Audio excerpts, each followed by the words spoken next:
Assalamu alaikum wa rahmatullahi ta'ala wa barakatuhu. Ina yi wa 'yan uwa da suke cikin wannan zaure mai albarka sallama irin ta addinin musulunci. Assalamu alaikum wa rahmatullahi ta'ala wa barakatuhu. Bayan haka ina mai sanar da ku cewa wannan turare da kuke ta saurare kuke ta tsammanin zuwansa, Allah ya sa an kammala shi. Turare ne kamar yadda kuka sani, waɗanda suka siya sun sani, waɗanda suke amfani da shi sun sani, sai dai in yi ƙarin haske a kai.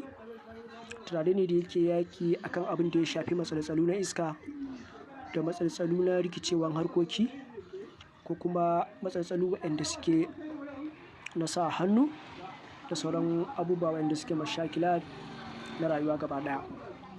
Wannan turare ba mu yanke taƙaitaccen abin da yake yi ba, amma mun kawo waɗanda suke wato almuhimmat a ciki, waɗanda suke masu girma.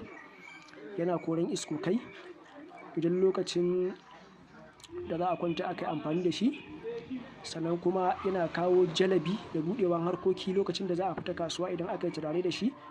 Sannan wanda yake ƙulla harkoki su lalace ko kuma yake yawaita mafarkai munana da mai firgita a cikin bacci, dukka ana iya amfani da shi. Wannan turare ne mai albarka, kuma turare ne wanda yake sahihi, ingantacce.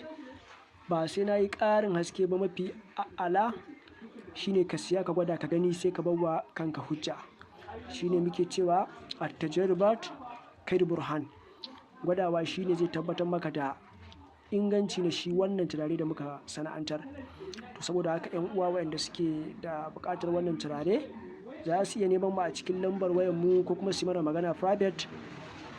Kuma kowane gari kake, kowace ƙasa kake, insha Allah wannan turare zai isa inda kake insha Allah. Kuma turare ne da muke bayar da shi a cikin farashi mai sauƙi in Allah ya yarda.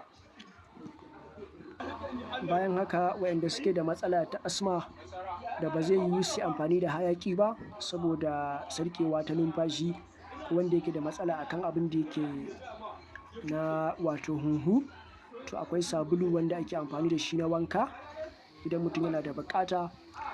Insha Allah shi ma wannan sabulu, ɗan uwa, sai dai wanda ya ɗauka ya amfani da shi zai yi wa kansa alƙalanci. Yana kawo buɗewar harkoki ga wanda harkoki suka tsaya, game da wanda yake ƙulla harkoki su lalace, game da wanda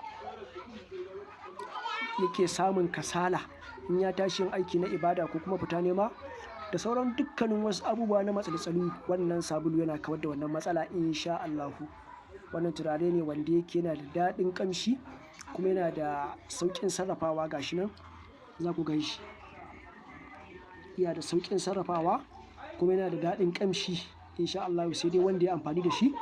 Dukkanin mai buƙata yana iya neman mu wato a cikin lambar wayar mu 09123998670 ta WhatsApp, ko kuma kira kai tsaye.